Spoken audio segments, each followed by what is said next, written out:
Um bom dia a todos, uma boa tarde, uma boa noite, né? Depende da hora que estejam assistindo aqui os nossos estudos. Durante esse período de isolamento social, a nossa casa está mantendo os seus estudos doutrinários, as reuniões públicas, através, né, dos recursos que a tecnologia nos possibilita e nas redes sociais, no canal do YouTube da nossa casa.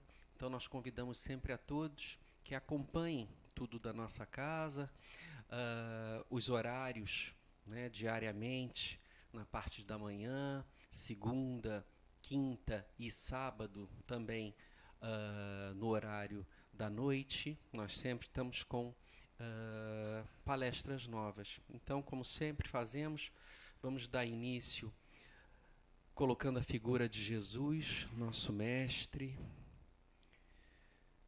Senhor, aqui estamos na casa de Rita de Cássia, dando início a mais uma palestra.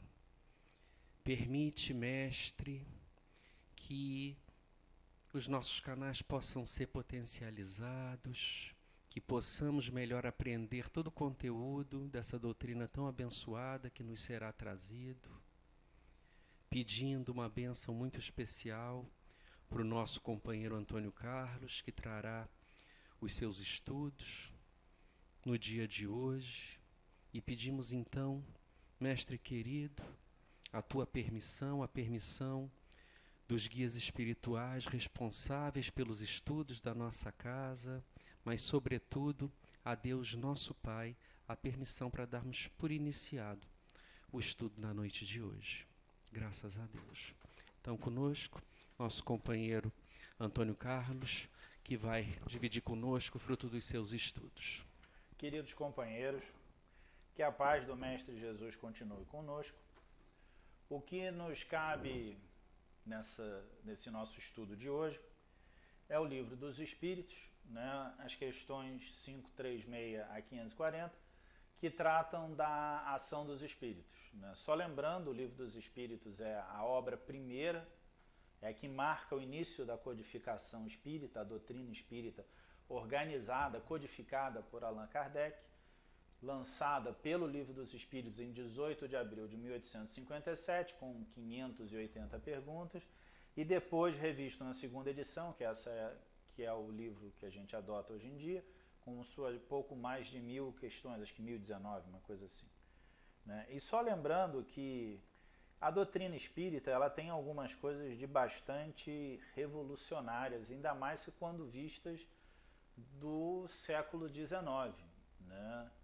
O Livro dos Espíritos ele aborda vários assuntos, desde a filosofia, da ciência e os aspectos religiosos, mas é um livro que tem que ser estudado e nem sempre aqueles que se dizem espíritas, ou até muitos dos simpatizantes, eles gostam muitas vezes dos romances, das histórias, que são realmente interessantes, passagens históricas relacionando os enredos, mas esquecem um pouco de estudar a doutrina, porque ela estabelece uma coisa muito interessante, ela muito calcada na ciência, na experimentação, na verificação, na análise constante dos fatos. Né? Então, isso nunca está dissociado. O próprio Kardec dizia que o espiritismo, a doutrina espírita, é ciência, filosofia e religião, sem separar e sem obedecer, sem, digamos, estabelecer quem é mais importante que quem. É claro que quem é mais voltado à ciência vai ver a ciência como a base. Quem é mais voltado à filosofia vai achar que a filosofia é a base. Né? E quem mais voltado ao aspecto religioso vai achar que a religião é a base.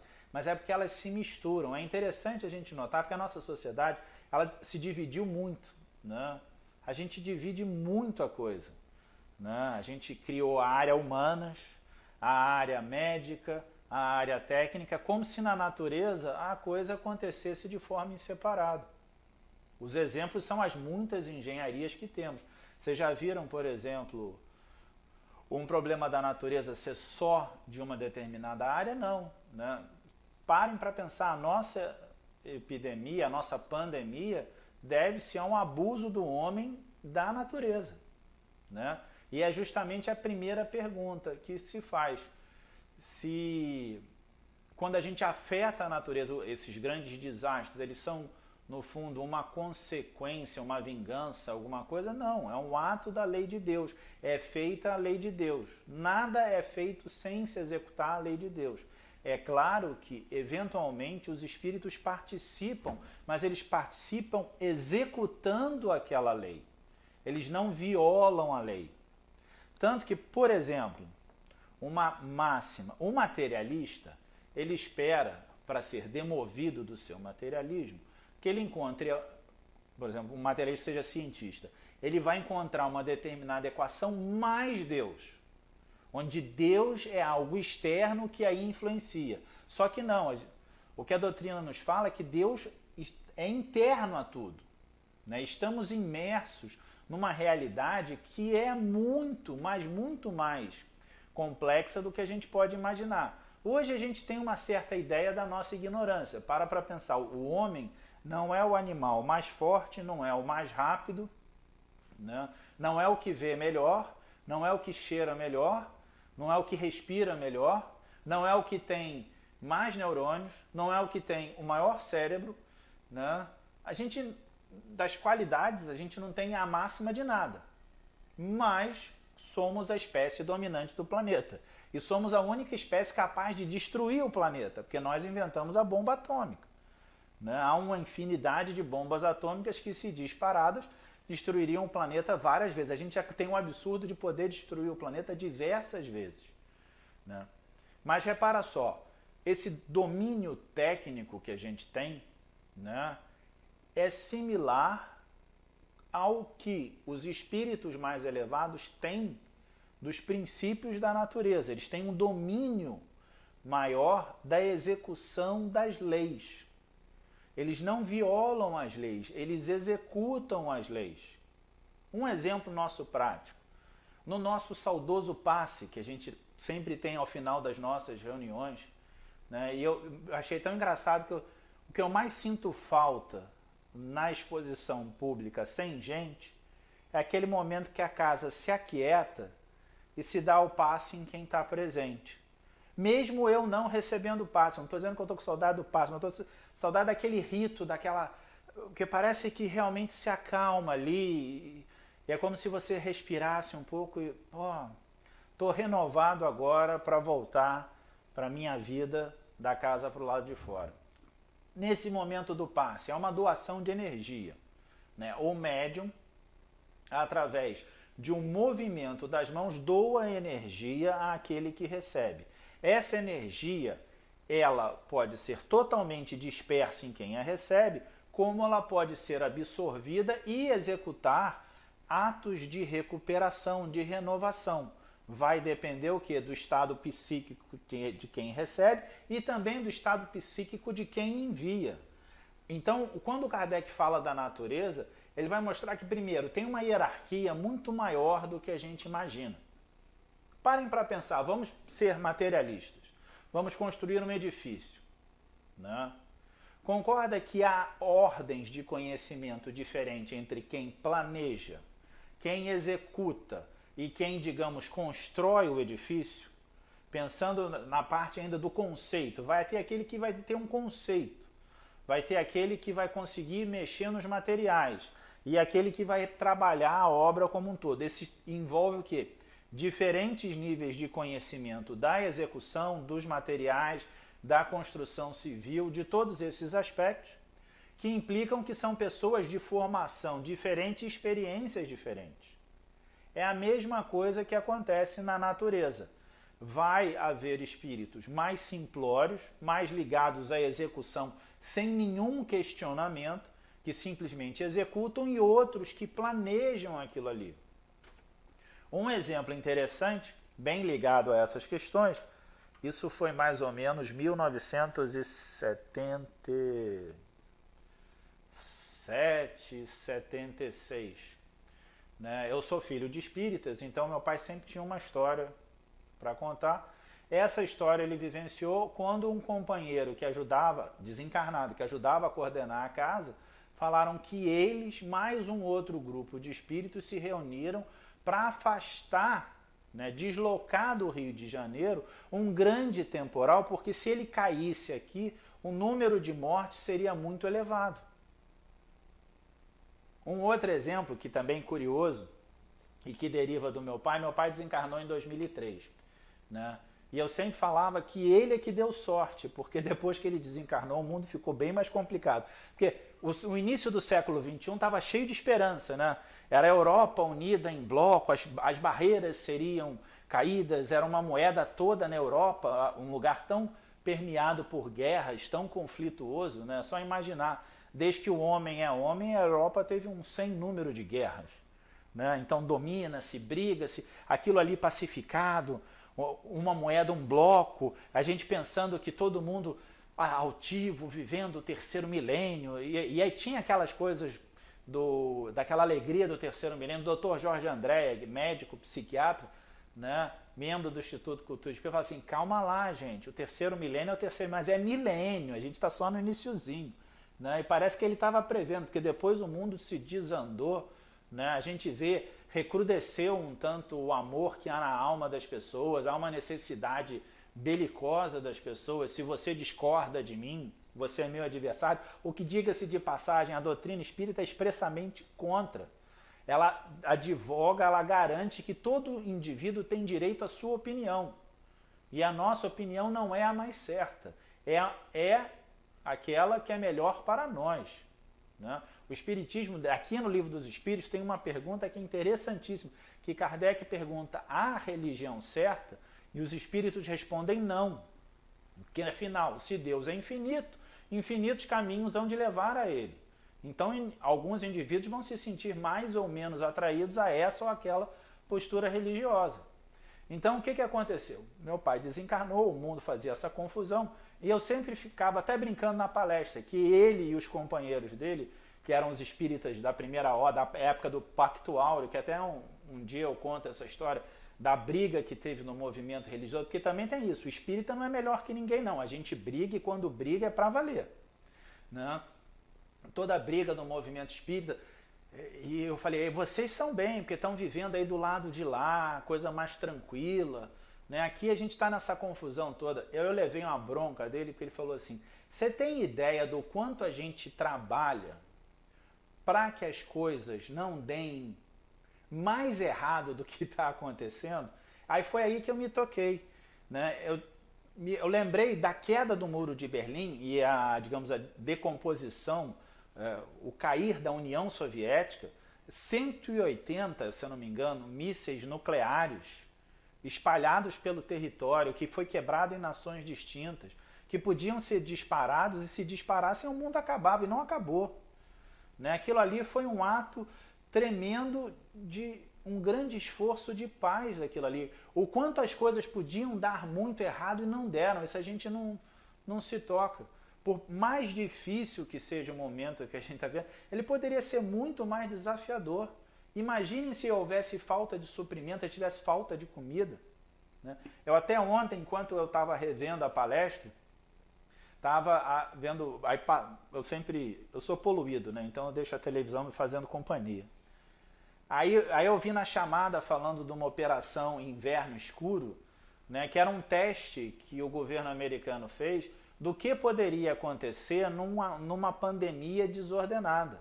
Graças a Deus, o mundo está vivendo muito bem diante do cenário que poderia ser de desastre total, de sociedade se decompondo, das pessoas indo para a rua, se matando. Graças a Deus isso não está acontecendo. Ainda está muito difícil, é muito duro. A gente estava comentando aqui antes quanto a gente tem saudade da realidade que a gente estava inserido, né? O quanto é um pouco frustrante não ter a casa cheia, né? Não ver todas as atividades da casa, não ter o nosso rito cotidiano, né? Do dia a dia e tudo, mas diante do que poderia ser, né? Da dificuldade que a gente poderia estar inserido, estamos muito bem, né?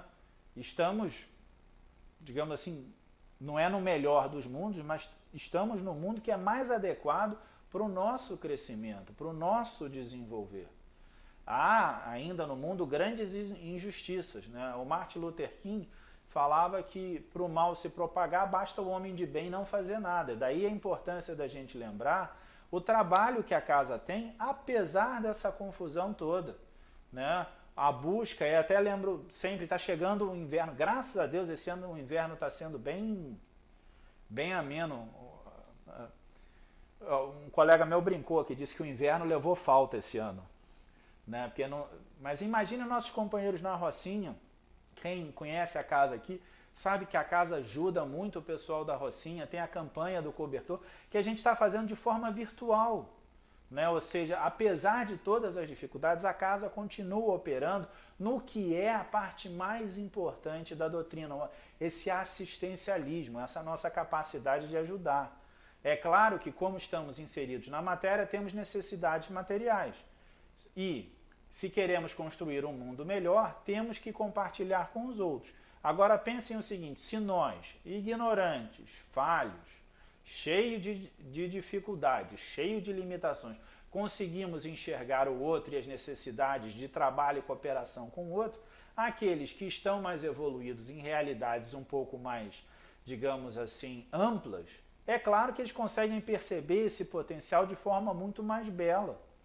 Então eles conseguem perceber como executar essas leis da natureza, né? Como se aproveitar um pouco dessas leis para beneficiar quem quer que seja.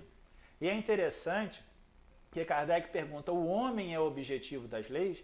E a resposta dos espíritos, nem sempre. Porque às vezes o fenômeno natural depende de consequências da própria ação do homem.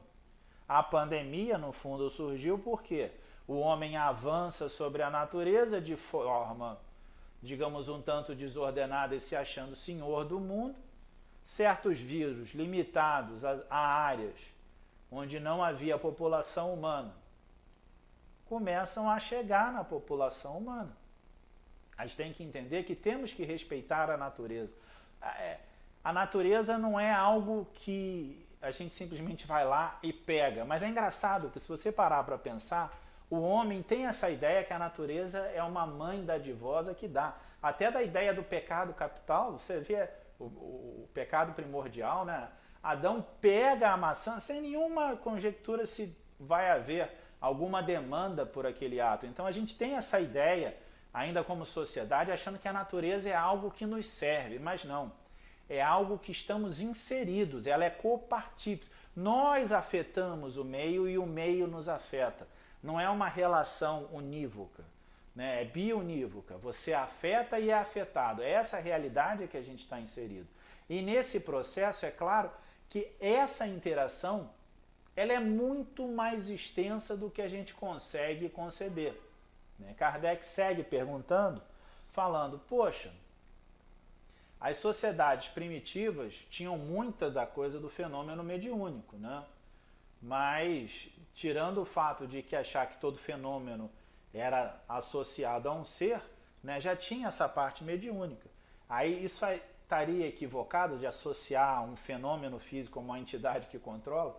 A resposta dos espíritos é quase igual uma coisa que um professor meu falava, que dizia assim, para estar errado tinha que ainda melhorar muito. Né? Que a gente ainda nem consegue perceber essa relação. Né? A natureza ela é muito interligada, ela é muito interconectada.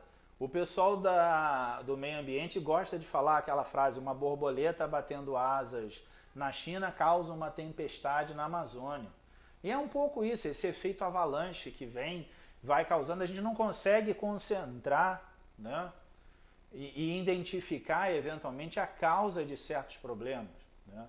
Só lembrar, algo bem recente, os gafanhotos na Argentina tem essa ou outra posição pensando do que pode ter causado aquilo, da nuvem de gafanhotos e avançando sobre as plantações e os cultivos todos. Então, o que causa um fenômeno, ele é multifacetado, né? Nada tem só uma causa. Tudo recebe um conjunto de informações do meio. Né?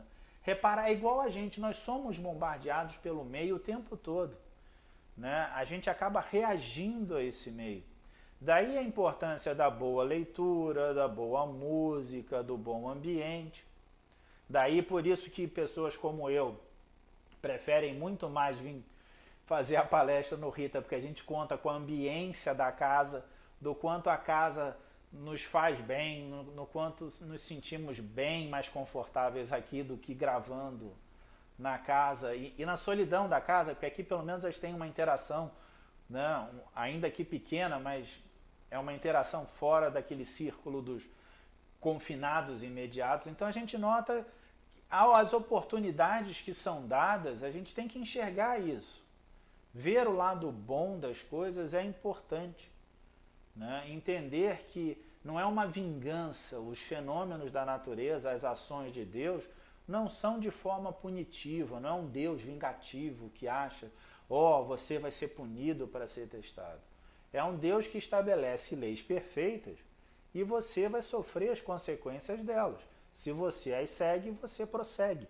Se você não as segue, você tem que compensá-los.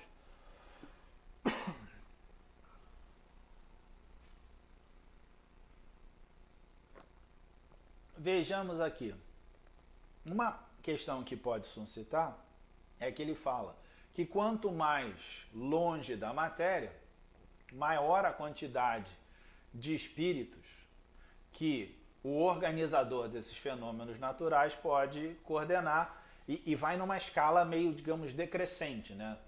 Quem vai executar o fenômeno material são seres muito próximos ainda à realidade material, né? Quem planeja aquilo ali está um tanto mais desassociado. Aí alguém pode ter a ideia, então a gente evolui sempre direto para a gerência, né? Porque tem aquele que gosta de executar. A gente vê várias pessoas que falam, não, eu não quero, por exemplo, na vida cotidiana, eu não quero um cargo gerencial, porque eu gosto de meter a mão na massa, eu não quero projetar, eu quero fazer a execução, a construção. Isso tem também, né? Um exemplo interessante disso, tirando um paralelo disso, é o Dr. Bezerra. Dr. Bezerra de Menezes, muitos sempre já sabem, já o conhecem bem, foi médico, espírita, foi político, né? A gente imaginar que o Rio de Janeiro teve o Dr. Bezerra como político, né? Acho que é botar o batente lá no alto, né? O sarrafo fica muito alto. Pena que alguns dos nossos políticos esquecem desse sarrafo, né? Mas o Dr. Bezerra, que foi político, cumpriu a missão dele. Ao desencarnar, os mentores dele falaram, você pode ir para mundos mais felizes, né? Porque são infinitas as moradas do nosso Pai, como já diz no Livro dos Espíritos, e depois como ele vai trabalhar esse assunto das relações interplanetárias na Gênese, de uma forma muito interessante. Só que o Dr. Bezerra olha e fala assim, eu posso ir para mundos mais felizes, onde ele seria de fato mais feliz, né? Onde há maior justiça, onde o trabalho dele talvez pudesse até ser mais intenso, mas quem ele ama está preso a esse planeta, então ele prefere ficar com as pessoas que ele está próximo, porque aquilo ali agrada a ele, né?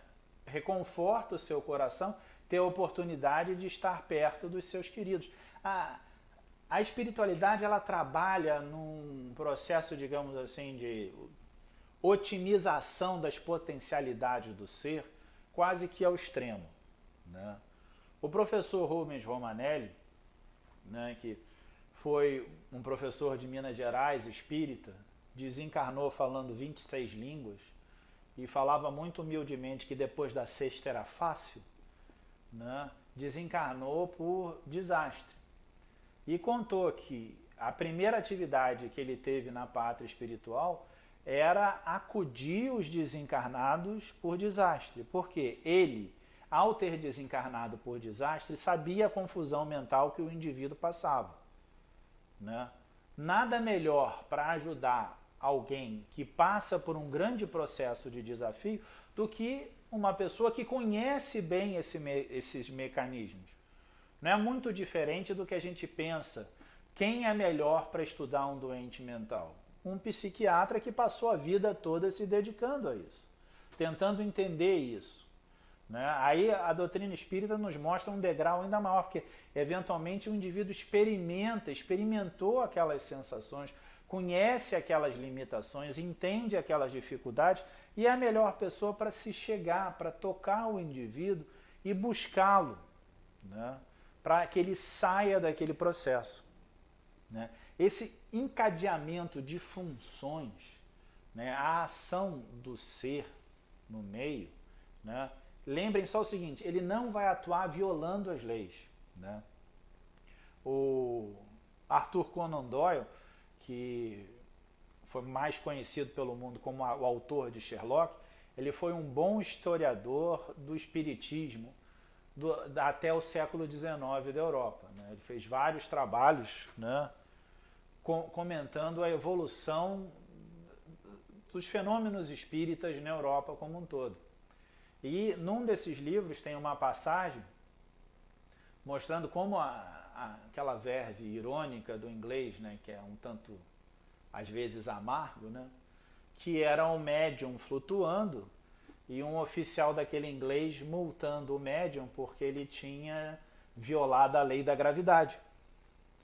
Né? Então a gente nota o seguinte, isso nunca vai acontecer. O médium, quando levita, esses médiums de efeitos físicos, eles não estavam violando uma lei. Eles estavam executando exatamente a lei como ela é. Para que eu possa levitar, eu preciso que uma outra força maior que a gravidade me sustente, me tire do chão. Né? Um processo, hoje a gente conhece do processo de levitação magnética, dos trens, né? Que flutuam e já existem alguns no mundo, por exemplo. Então você pode fazer a repulsão e essa força magnética, se ela for maior que a gravidade, então o indivíduo sobe. Não há uma violação, não há uma contradição da lei.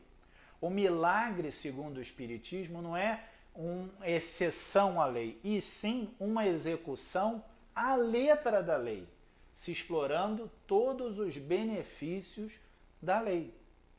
Ele não desmonta a lei, ele não destrói a lei. É como Jesus falou, não vim destruir a lei.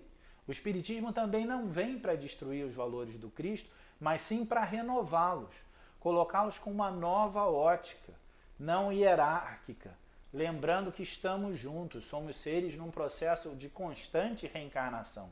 Então, um processo de constante evolução, constante movimento. A doutrina pede isso, pede constante movimento, a evolução perene, a ação perene.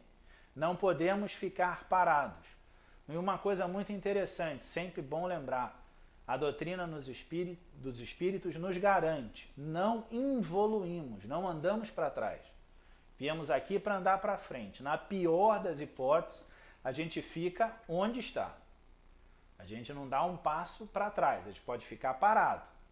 É claro que o mundo anda, a sociedade anda, os seus entes queridos andam.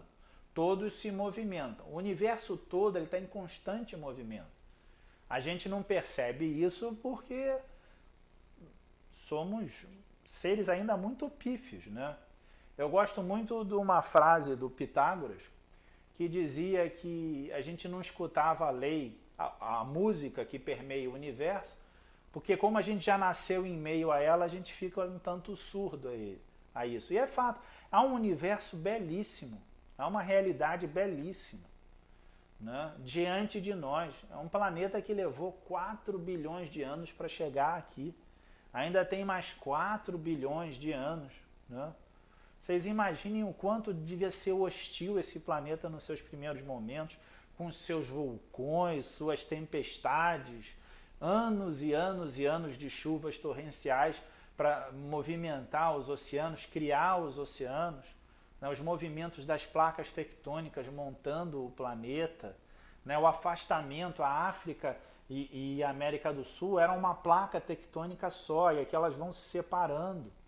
Né? Esse processo de separação, de construção, né? Essa terra que, por mais dificultosa que ela seja, difícil que ela seja, as dificuldades que a gente tem sociais, é uma terra abençoada, é uma terra de um clima ameno, é uma terra que nos, digamos assim, trata bem, porque ela é um terreno que é produtivo. O Brasil, de fato, é a fazenda do mundo. né? Um país capaz de construir... Eu nem sei quantas... Eu sei que acho que milhões de toneladas ano, né, que a gente exporta de grãos, de comida para o mundo todo. Mas ainda assim somos um planeta que, um país, apesar de exportar essa quantidade enorme de comida, a gente vê miseráveis na rua. Então é um país de contradição. É um país de algumas pessoas com uma grandeza de valores pecuniários, né? Ou seja, muito dinheiro, e outros com nada. Mas o que nos cabe é continuar trabalhando no bem. É lembrar que temos uma função muito exata para fazer aqui. O chato é que a gente não lembra exatamente o que a gente se comprometeu a fazer aqui. A gente tem uma certa tendência até a refugar, porque é aquela tendência de ficar no estado que é mais confortável, né? Vou ficar aqui porque aqui me é agradável, estou bem. Mas não, a gente tem que buscar mais, a gente tem que ser mais, a gente tem que se sentir, explorar esse nosso desconforto com as dificuldades da realidade que nos cercam, independente se a gente está inserido nela ou não. A dor do irmão que passa fome do lado de fora dessa casa é minha também, porque eu tenho chance de aliviá-la de uma forma ou de outra. E esse processo de ser partícipe do mundo é assim que é executado essa manipulação intensa de todos os condicionantes físico e morais. Porque tem uma coisa que é interessante, a doutrina nos mostra, porque normalmente a gente bota moralidade de um lado e intelectualidade do outro. Só que tem uma hora que você é obrigado a trabalhar com elas em conjunto. Ninguém pode evoluir só em intelectualidade ou só em moralidade. É porque há uma hora que isso se junta, porque é um fenômeno só.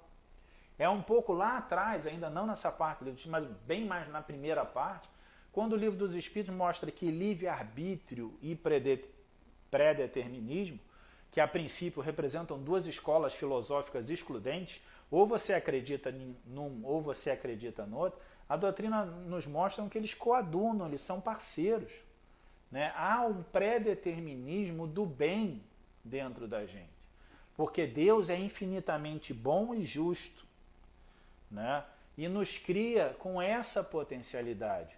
Essa potencialidade, no fundo, que não faz os nossos mentores não desistirem da gente, porque somos, né, diamantes ainda brutos, né? E é lembrar que o diamante, a natureza nesse ponto é fantástica. Para pensar, o diamante, que é algo assim tão caro, eu nem tenho a mínima ideia, nunca tive, nem sei quanto custa um diamante. Mas esse diamante, ele é exatamente o mesmo material químico que um carvão, né? São 4 átomos de carvão ordenados. Só que o que acontece? Você pega esses átomos, pressiona isso dentro do coração do planeta, pressiona por muito tempo, e muito intensamente. E você consegue então o diamante. Eu tinha um professor na escola que falava só a pressão transforma o carbono em diamante. E ele era cruel, assim, às vezes, porque assim, tem que ser pressionado, você tem que sentir essa pressão. Podia ser mais tranquilo, até me pergunto o que ele acha disso hoje. Mas o fato, a natureza tem esse processo, né? Às vezes é duro, às vezes é sofrido, mas pode ser menos sofrido, pode ser mais suave, vai depender de como o indivíduo encara as próprias dificuldades, né? Conforme você vê o universo, você também reage a ele, você demonstra a ele. Você se revolta com o universo vai receber e vai perceber a sua revolta. Você aceita o universo como ele é e tenta melhorar você, porque a única coisa que você pode mudar no universo é você, né? É interessante, 7 bilhões e tanto de pessoas, a única coisa que eu posso fazer é mudar uma, né? É 1 sobre 7 bilhões, é um número bem pequenininho. Mas se eu mudar uma, é tudo que precisa. Porque há esse processo, digamos, de evento em cascata, né? Uma pessoa fazendo bem atrai 10 fazendo bem. É, digamos, o lado bom desse comportamento, evento que ele podia chamar talvez de infeccioso, né, contagiante, porque o bem contagia também. As pessoas de bem nos contagiam. Da mesma forma, a gente até percebe também a contrapartida, as pessoas do mal, que a gente às vezes se sente desconfortável com elas, né? Pessoas mais difíceis, né? E a gente tem que entender que a nossa função não é mudar a pessoa, é permitir que a pessoa se mude. É um caso interessante exemplificando e como a gente é ruim de entender a natureza, né? Cidade do interior do estado do Rio, né? O centro funcionava bem, mas tinha uma senhora que ia no centro que tratava todo mundo mal. Ela tratava todo mundo mal de forma indistinta. Só tratava bem o cachorro dela. Né? O que os espíritas resolveram fazer? Porque são senhores da realidade, se reuniram e falaram, vamos expulsar essa senhora, ou ela se muda ou ela sai da nossa casa, porque a nossa casa não pode ter uma pessoa tão difícil assim. Né? Esquecem o livro dos espíritos, esquecem de estudar Kardec, que as pessoas difíceis são as primeiras que demandam a nossa amabilidade. Alguém, num momento de clareza, antes de conversar com essa senhora, sugeriu, vamos fazer uma oração. Fizeram a oração. Um dos companheiros que organizava a casa do ponto de vista espiritual falava assim, não façam nada. Já trabalhamos muito para que ela goste do cachorro. Deixem ela em paz.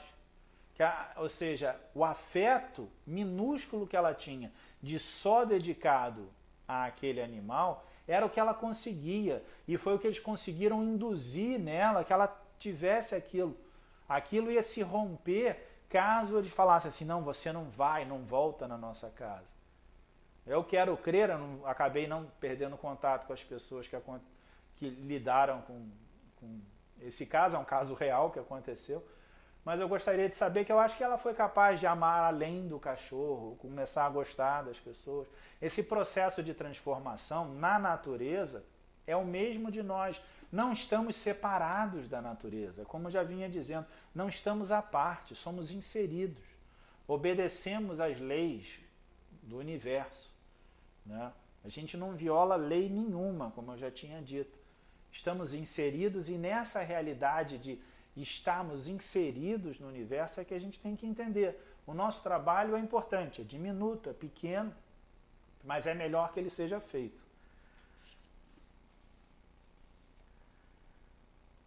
Aí é uma coisa interessante, porque aí Kardec depois vai fazer a pergunta, e o que acontece no âmago do planeta?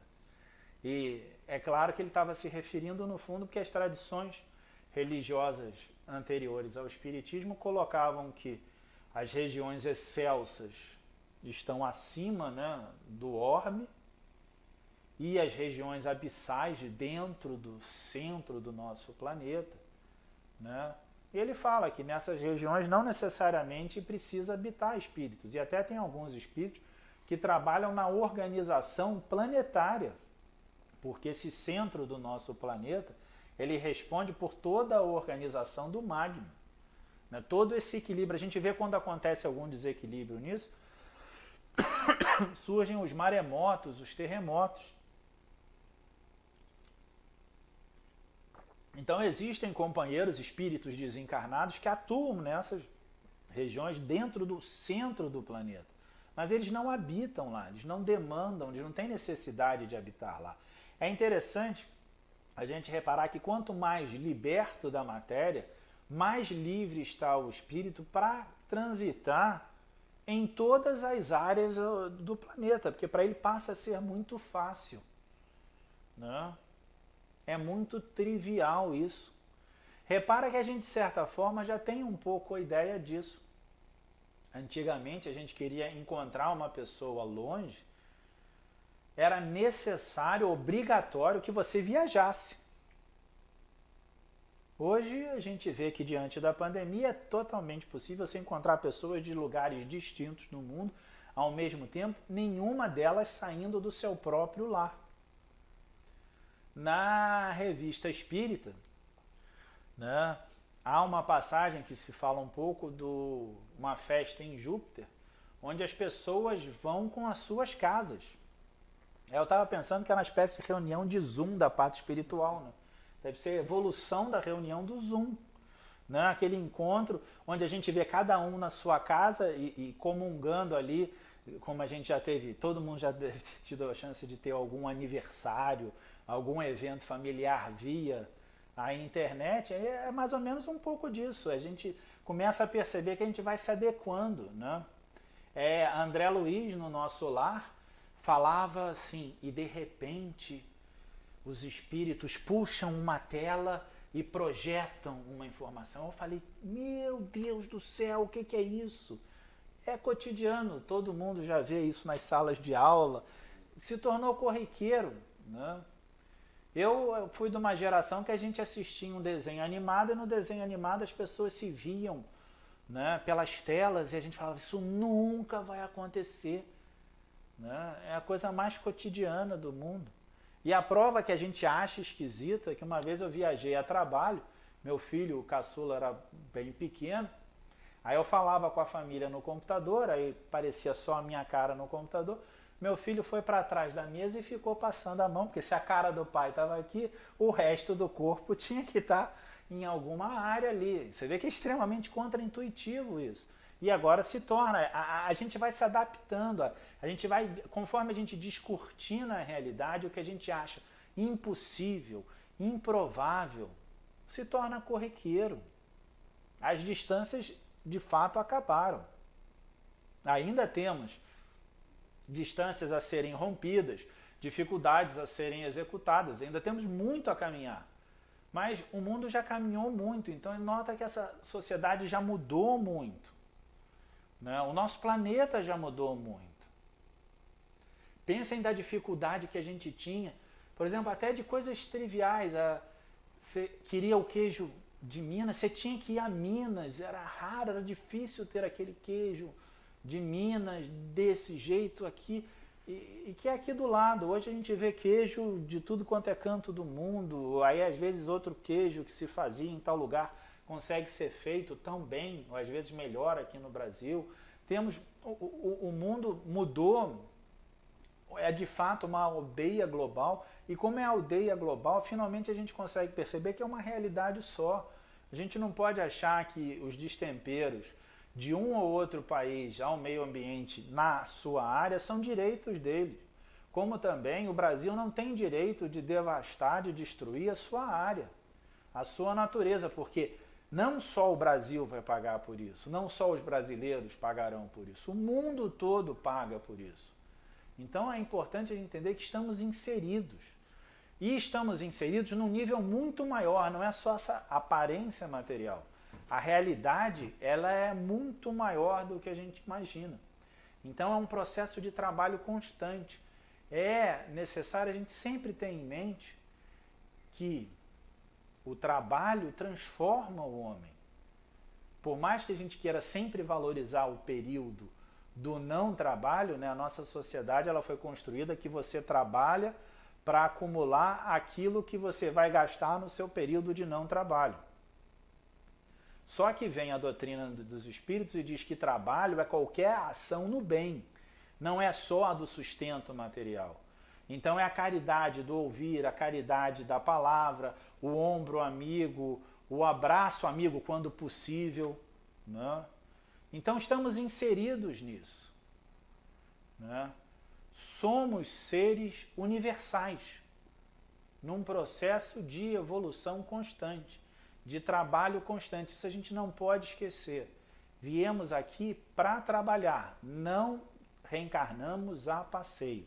Essa é a má notícia da palestra de hoje, né? Ninguém está aqui a passeio, todo mundo aqui tem sua função exata, precisa, combinada com os seus mentores, né? É quase que aquela obra de arte feita de forma única, né? E de fato somos tão únicos, que se outro espermatozoide tivesse fecundado o óvulo da nossa mãe, outra pessoa aqui estaria, né? Outro espírito estaria encarnado, né?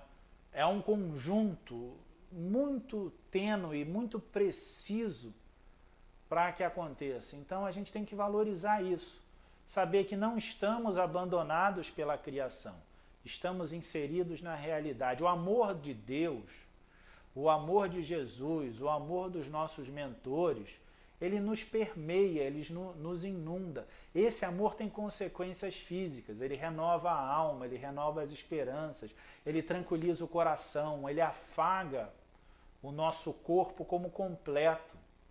A gente tem que entender que o amor é ação. O amor é algo muito maior que a gente ainda nem consegue conceber toda a sua função. O amor está inserido na realidade. Deus é o amor supremo.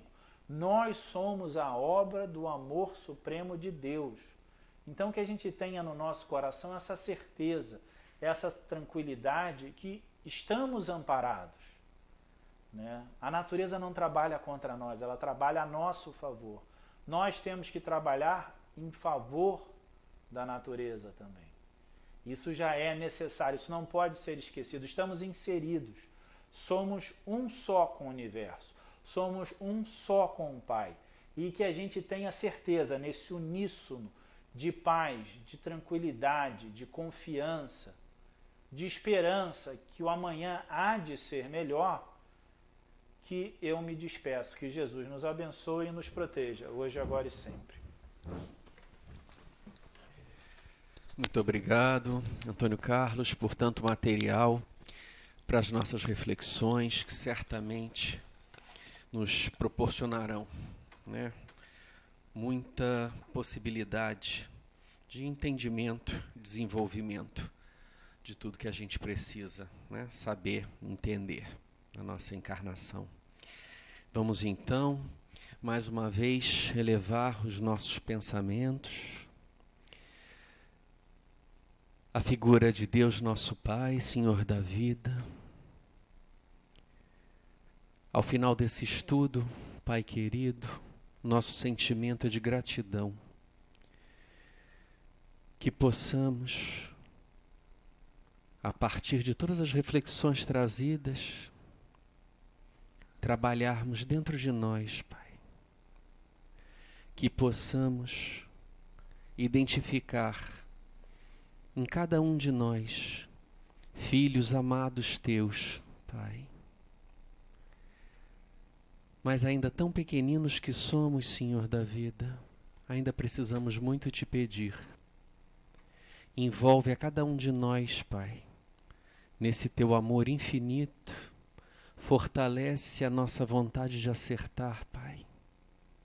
Fortalece os nossos esforços para sermos melhores a cada dia dessa nossa caminhada.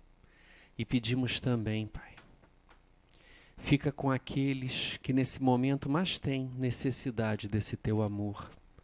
Fica com aqueles que passam as dificuldades das doenças, as dificuldades e as dores do afastamento, ainda que transitório, dos seus entes queridos. Fica com os nossos governantes, Senhor.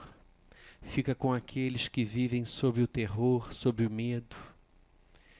E, sobretudo, Pai, que nós possamos, a cada dia, a partir de tudo que essa doutrina dos Espíritos nos traz, nos tornarmos, nos esforçarmos para sermos espíritos melhores a cada dia. Que seja com a permissão da equipe espiritual responsável por essa tarefa, que seja com a permissão de Maria, nossa patrona, de Jesus, Teu Filho, mas sobretudo com a Tua permissão, Pai, que possamos dar por encerrado o trabalho do dia de hoje. Graças a Deus.